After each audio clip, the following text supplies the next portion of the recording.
오늘 우리에게 주시는 하나님의 말씀은 에스더 2장 4절에서 9절까지 말씀입니다. 4절과 8절, 9절 요 세 절만 읽겠습니다. 4절 왕의 눈에 아름다운 처녀를 와스디 대신 왕으로 삼으소사니 왕이 그 말을 좋게 여겨 그대로 행하니라. 왕의 조서와 명령이 반포되매 처녀들이 도성 수산에 많이 모여 헤게 수하에 나아갈 때에 에스더도 왕궁으로 이끌려가서 궁녀를 주관하는 헤게의 수하에 속하니 헤게가 이 처녀를 좋게 보고 은혜를 베풀어. 아멘.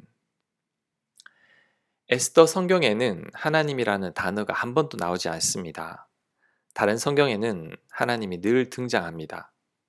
하나님이라는 단어가 나오고 사람들이 하나님을 고백하기도 합니다. 그런데 에스더 성경에는 하나님이라는 말이 한 번도 안 나와서 꼭 하나님이 안 계신 것 같습니다. 하지만 에스더를 읽어보면 배후에서 역사하시는 하나님의 손길이 분명히 보입니다. 오늘 성경 본문도 마찬가지입니다. 왕위를 폐위시켰던 왕이 왕비를 그리워하자 신하들이 왕후를 새로 뽑으라고 권합니다. 그 말을 왕은 좋게 여깁니다. 그래서 왕비를 뽑기 위해 전국의 처녀들을 모집합니다. 그때 에스더가 선발되었습니다. 그리고 에스더가 궁녀들을 주관하는 내시의 눈에 들게 됩니다.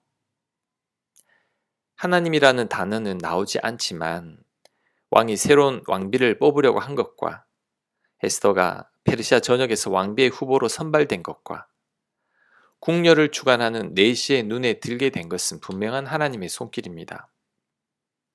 에스더는 경쟁률로 따지면 수백만 대 1의 경쟁률을 뚫은 거죠. 우리들은 이것이 하나님의 섭리라는 것을 압니다. 하지만 하나님은 보이지 않습니다. 이런 역사는 우리들의 삶 가운데서도 있습니다. 우리들의 삶 속에서 하나님은 보이지 않습니다. 눈으로 하나님을 보고 하나님의 음성을 들었다고 말하는 교인들은 거의 찾아보기 힘듭니다. 그래서 하나님이 꼭 존재하시지 않는 것 같습니다. 하지만 하나님께서 우리를 돕고 계심을 우리는 압니다. 내 삶 속에서 역사하시는 하나님의 손길을 우리도 느끼고 있습니다. 그래서 그 모든 것이 다 하나님의 은혜라고 고백하죠. 하지만 누구나 다 이렇게 고백하는 것은 아닙니다. 오직 믿음을 가진 자들만이 이렇게 고백하죠. 오히려 믿음이 없는 자들은 하나님께 불평합니다. 하나님께서 자신을 돕지 않으시고 자신에게 무관심하다고 원망합니다. 에스더가 왕비로 간택된 것도 우연으로 생각합니다. 믿음이 없으니까 보이지 않게 역사하시는 하나님의 손길이 보이지 않는 거죠. 우리들은 보이지 않고 들리지 않지만 하나님의 손길과 역사를 느낄 수 있어야 합니다. 이를 위해 먼저 믿음의 눈을 떠야 합니다. 믿음의 눈을 뜨면 보이지 않는 하나님이 보입니다. 찬양 가사에도 있죠.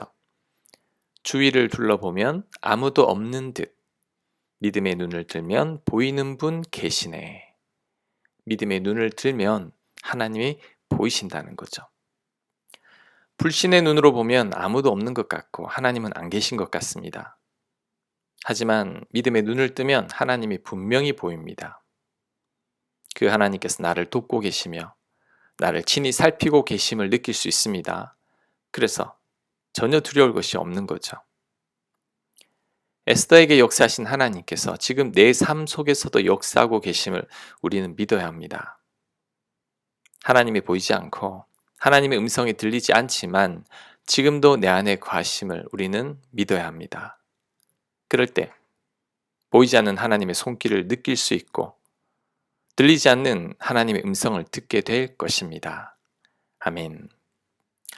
하나님이 보이지 않고 하나님의 음성도 들리지 않지만 내 삶 속에서 역사하심을 믿고 내 안에 거하심도 믿게 하여 주시옵소서.